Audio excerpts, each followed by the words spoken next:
বাক স্বাধীনতার পক্ষ থেকে আপনাদের সকলকে শুভেচ্ছা বন্ধুরা। আজকে কিছুক্ষণ আগে আমি একটি স্টেটমেন্ট দেখলাম। স্টেটমেন্টটি ছিল সিনিয়র আইনজীবী, আমাদের সকলের প্রিয় একজন বীর মুক্তিযোদ্ধা জেডাই খান পান্না, যাকে আমরা জহিরুল ইসলাম খান পান্না নামে চিনে থাকি।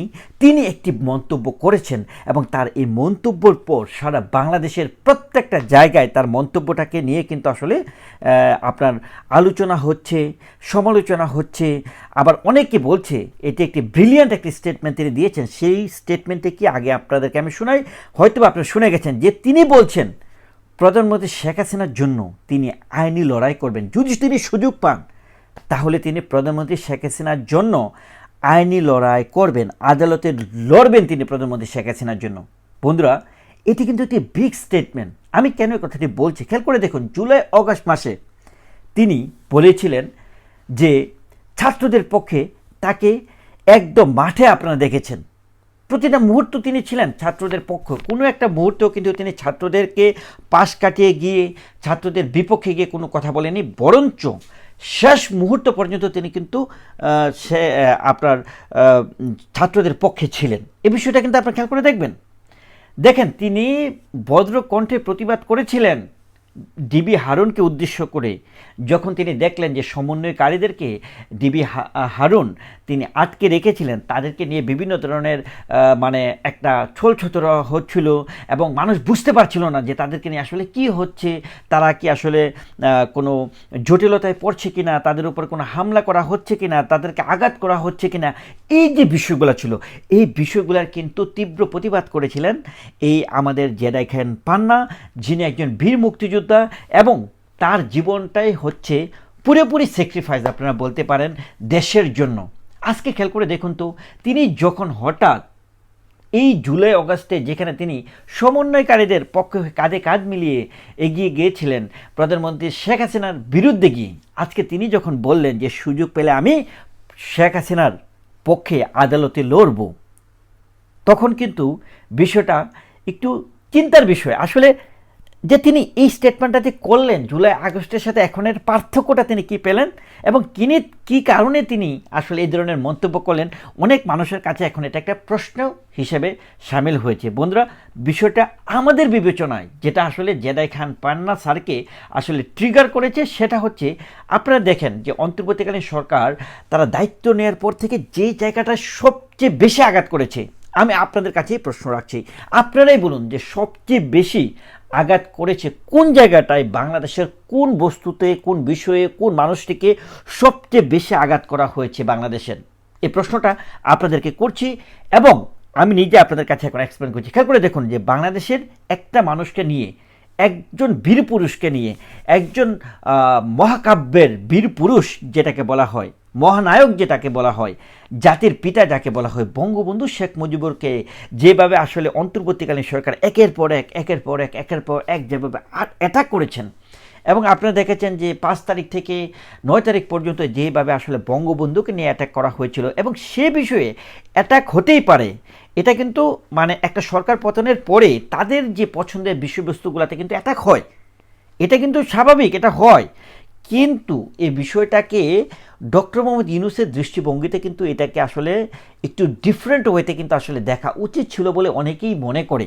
বাংলাদেশের অনেক মানুষ মনে করে যে ডক্টর মোহাম্মদ ইউনূস এই বিষয়টাতে তার দৃষ্টিভঙ্গিটা সমন্বয়কারী বা ছাত্ররা বা যারা যেভাবে দেখছে, আপনারা জানেন যে সমন্বয়কারীদের বেশিরভাগই আসলে আমরা দেখতে পেয়েছি বা অনেকেই দেখতে পেয়েছি, বেশিরভাগ না হলেও অনেককেই দেখতে পেয়েছি ছাত্র শিবিরের পক্ষ থেকে আসলে তাদেরকে দেখা যাচ্ছিল। তো এটাও কোনো দোষের না, আসলে যে কেউ আসলে আপনার পার্টিসিপেট করতে পারে যে কোনো কিছুতে, এটা কোনো দোষের বিষয় নয়। কিন্তু বঙ্গবন্ধু কেন্দ্রিক যে আলোচনাগুলো ছিল যেখানে যেখানে ছিল, সেখানে অন্তর্বর্তীকালীন সরকার ডক্টর মোহাম্মদ ইউনূস কিন্তু রিসেট বাটন, ছাত্ররা, সমন্বয়কারীরা রিসেট বাটন, এই কথাগুলো বলে আমি মনে করি যে জেডাই খান পান্না স্যারকে কিন্তু উস্কে দিয়েছেন এবং তাকে ক্ষিপ্ত করেছেন। এবং খেয়াল করে দেখবেন যে তিনি এমন একজন ব্যক্তিত্ব, তিনি সবসময় ন্যায়ের পথে থাকেন। এটা যদি তার মুক্তিযুদ্ধের শক্তিও যদি কোনো ভুল করে, সে ভুলটাকে কিন্তু সে অ্যাকসেপ্ট করবে না। সে কিন্তু প্রধানমন্ত্রী শেখ হাসিনার বিরোধিতা করেছিলেন এই কোটা সংস্কার আইনে, কোটা সংস্কারের জন্য ছাত্রদের আন্দোলনে। তো আপনি খেয়াল করে দেখুন যে এই জেডাই খান পান্নার নামেই কিন্তু আবার আপনার দেখা যায় যে রিসেন্টলি তার নামে একটা হত্যা মামলা হয়। কিন্তু তার কি কোনো এই ব্যাপারে তিনি কি কোনো ভীত ছিলেন না, বরঞ্চ তিনি উগ্র কণ্ঠে বলেছিলেন যে আমি হতাশ হয়েছি, আমি চরমভাবে হতাশ হয়েছি যে আমার নামটা আমি 1 নম্বরে দেখতে পাইনি আমাদের আসামি লিস্টে। আমাকে আসলে মানে তার পজিশনটা ছিল 95 ও 96 এরকমটা ছিল, আপনাদের হয়তো বা ভালো মনে থাকবে। তো আমার কাছে মনে হচ্ছে যে এই যে তার যে একটা এই যে এইভাবে যে তিনি বললেন যে তিনি প্রধানমন্ত্রী শেখ হাসিনার জন্য লড়তে চান, এটা আসলে আমার কাছে মনে হয় যে মুক্তিযুদ্ধের যে শক্তিগুলা, এই শক্তিগুলা গত কয়েক মাসে অনেক বেশি লাঞ্ছনার শিকার হয়েছে। জয় বাংলা স্লোগানটাকে তারা দেখা যাচ্ছে যে বাংলাদেশে একটা ক্রাইম হিসেবে কনসিডার করছিল। তো এই কারণে কিন্তু জেডাই খান পান্না এবং যারা মুক্তিকামী মুক্তিযুদ্ধের সাথে যাদের চেতনার সাথে সম্পৃক্ত যুক্ত সেই মানুষগুলা কিন্তু এখন দিন দিন কিন্তু খেপে উঠছে, ফুসে উঠছে আস্তে আস্তে। আপনারা দেখতে পাচ্ছেন কীভাবে ডক্টর মোহাম্মদ ইউনূস সরকার বা তার সরকার মণ্ডলীতে যারা আছে তাদের অনেককেই কিন্তু এখন উপদেষ্টা মণ্ডলীতে হতাশ হতে আমরা দেখতে পাচ্ছি। এবং সমন্বয়কারী ছাত্র এবং অন্তর্বর্তীকালীন সরকারের প্রধানের মধ্যে যে একটা দূরত্ব আমরা ক্লিয়ারলি সেটা দেখতে পাচ্ছি। বিরোধী দলগুলোর সাথে অন্তর্বর্তীকালীন সরকারের একটা দূরত্ব দেখতে পাচ্ছি, জামায়াত ইসলামের সাথে বিএনপির একটা দূরত্ব দেখতে পাচ্ছি, ছাত্র শিবিরের সাথে ছাত্র লীগের যে একটা দূরত্ব আমরা অলরেডি দেখেছি, ছাত্রলীগকে ব্যান করেছে। সো ওভারঅল যে কারণে আসলে জেডাই খান পান্না স্যার এই মন্তব্যটি করেছেন বলে আমরা পার্সোনালি মনে করি সেটা হচ্ছে যে মুক্তিযুদ্ধের চেতনাটাকে যেভাবে তারা অবজ্ঞা করেছে এটা ক্লিয়ারলি ভিজিবল। আমার কথা হচ্ছে যে মাহফুজ আলমরা যদি মনে করে যে কোনো সংস্কার করা দরকার, অন্তর্বর্তীকালীন সরকার যদি মনে করে যে কোনো সংস্কার করা দরকার, সেটা কি বাংলাদেশের মানুষ কি না করেছিল? সেটা তো না করেনি। কেন বারবার বারবার বারবার 1971কে বা মুক্তিযুদ্ধকে এগুলো নিয়ে তাদের আসলে মানে কি বলবো যে মানে মাখামাখি করতে হয়। যেমন একটা লেবু যখন আপনি বারবার মাখাবেন তখন কিন্তু সেটা তিতা হয়ে যায়।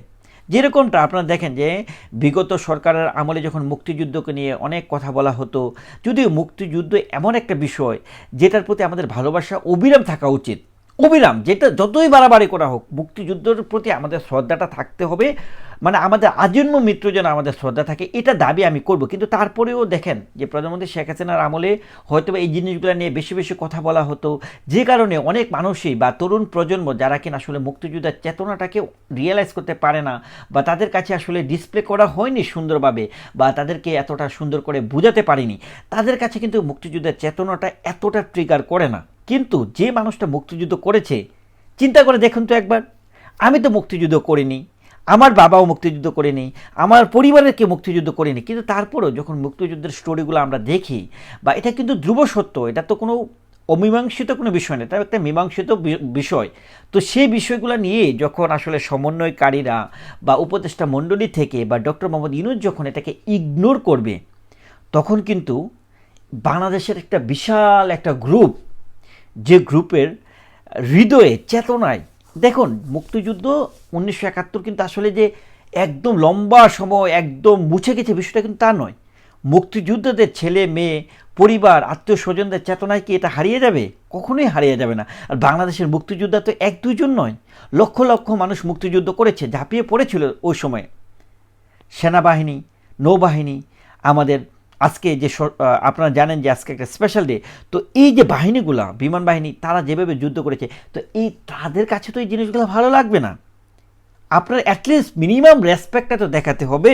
তো এই রেসপেক্টটা যখন আপনারা দেখাবে না, অন্তর্বর্তীকালীন সরকার যখন দেখাবে না, তখন বীর মুক্তিযোদ্ধা হয়ে একজন নীতিবান ব্যক্তি হয়ে একজন নিষ্ঠাবান ব্যক্তি হয়ে একজন মানে বীর মুক্তিযোদ্ধা হয়ে যখন আপনি মনে করেন যে বাংলাদেশের সামনে যখন মুক্তিযুদ্ধের চেতনাটাকে যখন লঙ্ঘন করতে দেখবেন, তখন কি সে মানুষটা কি সেটাকে মেনে নেবে?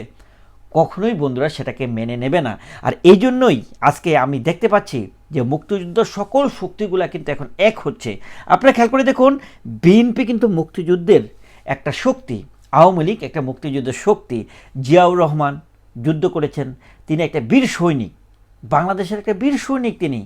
বঙ্গবন্ধু শেখ মুজিবুর রহমানের 7ই মার্চকে অবজ্ঞা করা হয়েছে। তো এই বিষয়গুলো কিন্তু মুক্তিযুদ্ধের চেতনার দলগুলা তারা কিন্তু আসলে জিনিসগুলোকে সুন্দরভাবে নিতে পারবে না। আর যেই জন্যই আমার কাছে মনে হচ্ছে যে জেডাই খান পান্না স্যার তিনি প্রধানমন্ত্রী শেখ হাসিনাকে উদ্দেশ্য করেই বলেছেন যদি তিনি সুযোগ পান অবশ্যই তিনি প্রধানমন্ত্রী সাবেক প্রধানমন্ত্রী শেখ হাসিনার জন্য তিনি লড়তে প্রস্তুত আছেন এবং তিনি লড়বেন। বন্ধুরা, বিষয়গুলোকে আপনারা কীভাবে দেখছেন কমেন্টস করে জানাবেন। ভালো থাকবেন।